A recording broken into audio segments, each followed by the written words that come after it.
Paul, guess who we have now? You know, we often talk about Mayor Bloomberg, who is in his fifth or sixth term. The only public figure who's been in office longer than Bloomberg is Santa. Santa. But guess who we have tonight? We have the mayor of the great city of London. Wow, really? Yeah. And do you ever think about the mayor of London? I surely don't. No. Well, he's here. Guess what? Forward to see Yeah, and he has a book. He's recently re-elected to his second term as mayor of London. He's the author of this book entitled Johnson's Life of London. Please welcome your London mayor, the Honorable Boris Johnson. Welcome to New York City. Welcome to the show. Thank you very much for being here. It's a great honor. I'm a fervent admirer of your work. Well, I find that hard to believe. That's Thank true. you. I watched it for many years. Let me ask you this: to not love London. Jane Fonda. Yeah, go ahead. I've been all over that. Yeah. To not love London is to not love life. Who said that? It was Samuel Johnson. Well, he said, "He who is tired of London is tired of life." So it's a variation on the same thing. That's is right. that true today in modern London? I think London has, and he said, because for any man or woman who is at all intellectual, London has all that life can afford. And I think that is true. And I'm delighted that you mentioned this book. My purpose is to celebrate London, to encourage people to come to the city and to proclaim the genius of London. What is the population of London? The population of London is about 7.8 million. Mm-hmm. Is it rising or lowering? It is growing. There's a huge phyloprogenitive instinct in the people of London. Wow, what amazing, did you say? I'm sorry, what amazing did you say? fecundity. What was that? London is, in fact, unlike any other major European city in that the population is growing. That's to right. put it more simply. I remember being in Paris not long ago, and they said just the opposite is happening in Paris. So expensive that people are leaving the city. And in order to cope with the demands we have to build more homes, we have to put in ever better transportation system, as people will discover. Now, let me ask you about the Queen's Diamond Jubilee. Do you know the Queen? I've met her. I've met her. Yeah, she has a very lively sense of humour, and I liked your summary of the Diamond Jubilee you did just now. I thought that was well. You're the one. It was good, but you left out. You had hat, boat. You left out the rain. Mm-hmm. And the rain was a critical ingredient of what I think, and I heard someone say this was one of the greatest aquatic triumphs of the British people since Trafalgar. And it was like a kind of version of Dunkirk, except with a much jollier outcome. Yes, much jollier. Now, now, who pays for the Diamond Jubilee? Does the City of London pay for it? Does the royal family pay for it? Well, as you know, I try to get everything sponsored, and you may have heard in this country there's a very famous and distinguished banker called Bob Diamond, and I said that if he would consent to sponsor, then we'd call it the Diamond Jubilee. And that was. How did that go? That was. I'm making that up, by the way. Of course, just for the avoidance of doubt. I know. He's a very generous guy, Bob Diamond, but he didn't. I have to explain a lot of my jokes to Yeah. Okay. Now here, something I found He runs Barclays, which I think has a presence here. Yeah, we know what you're talking about. Just settle down. You were born in New York. I was born in New York. Now, doesn't that make you... It does. And a fact I tried to conceal from the electorate of London. But doesn't that make you an American citizen? It does, and it does. Hang on, jointly an American. This will be broadcast in London, and I wish to make it absolutely clear that my parents are British. I was born here. I wanted to be close to my mother at the time, and that was where she was. And how old were you when you moved back to London? I was 5. 5 years old.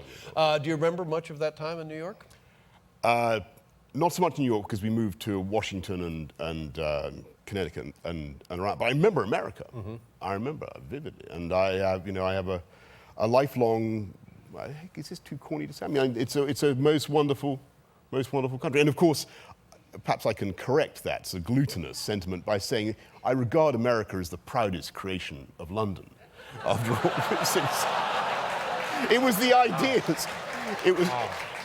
I can get away. It was the ideals of liberty and democracy and habeas corpus and freedom of speech that grew up in 18th century London, which were transmitted. Would you not say? You're fine.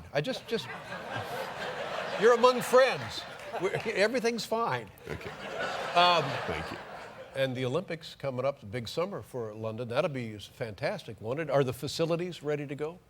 It's all going to be fantastic. Yeah. It's all and you are most welcome to come. I would love to come. I would love to come, but I know. Can you do a show from London? We did years and years ago. Did shows from London. Well, now this is the year. To do it again? Yeah. I can't travel. I just saw your doctor give you a clean bill of health. In spite of your impaired cognitive faculty. Yeah, right. Yeah, no. I remember the first time I was in London was 1972, and I thought, whoa, this is lovely. What a wonderful, and it seemed like it had not yet been touched by American commerce. You didn't see McDonald's, you didn't see Piggly Wiggly, you didn't see. You know what I'm saying? Yeah, I think we were pretty poor back then. I think things weren't going so well for the economy, but and things have got much better now. Tell people what you've done for the transportation system of your city. Well, as I hope people will discover if they come this summer, there has been massive investment in the tube network. We put air conditioning on 40% of the tube lines, which is good because we've got a very old system. We've got a massive new fast cross-town system called Crossrail coming in. We've got a wonderful new bus. We've restored to the streets of London the hop-on, hop-off. That's what I remember. Do you remember? You could get drunk and fall over backwards. That's right. And that was banned in the name of health and safety. And we've now restored that properly. But talk about the bicycle and the bicycle thing, which I believe is coming to New York City. That's entirely correct. Well, how does that I'm work, a great fan of your mayor, of Mike Bloomberg. Well, he's taken the fun out of Fun City. No, I'm a bigger man. Could you ban giant sodas in London? We're not as we are. I may weigh more than Mike, but as a city, we are not quite as fat as if I can put this. I mean, not yet. I mean, I've got to be honest about this. We're not there yet. Why can't you have a rule that you've got to put more ice in it? Because fine. You're talking to the wrong guy. I don't know what to tell you. Yeah. But now let's get back to the bicycle thing. Yeah. I love this. They're free bikes. Yeah. It's a communist scheme. You ride it across town. You drop it off. You pick another one up. Ride it back home. That's right. It's an entirely communist scheme put in by a conservative mayor, and it works beautifully. How many bikes do you have on the streets?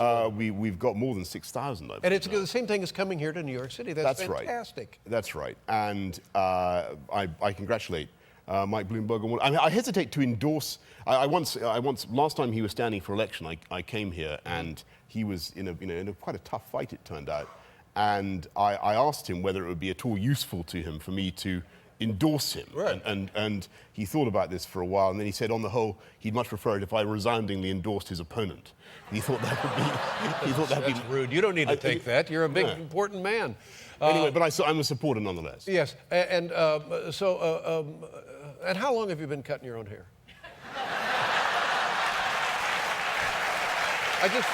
Listen. I just wanted.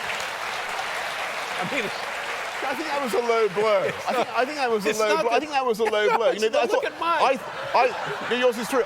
I was beginning to think I'd got through this more or less unscathed. You'd mentioned the book quite a few times. No, I think it's a lovely thing. And look, here you are on your bicycles.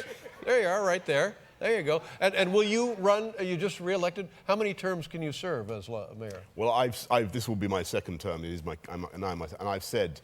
A fact I regret. I've said that I won't run more than that's it. Yeah. So is there a possibility you could become prime minister?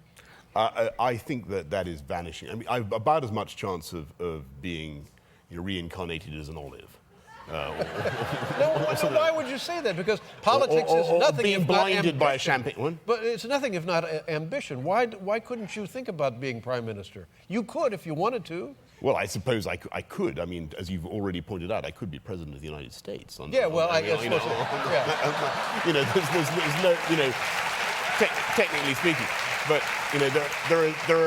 I think there are limits to the credulity of our audience. That's what I would say. You think the hair is holding you back? Honestly. Until you mentioned it tonight, yes, I'd never regarded it as a drawback. All right. Well, it's a wonderful city, and it's going to be a wonderful summer. Even without the Olympics, it would be a wonderful summer. Would be. It rains all summer in London, doesn't it? It rains more in Rome. Is that it a rains fact? more in Rome. It There you rains go. more in Rome. What's All not right. like? Here's the book, ladies and gentlemen. Mayor Boris Johnson. It's Johnson's Life of London. There you have it. That's the man. Great pleasure to meet you, Your Honor. Thank you very much.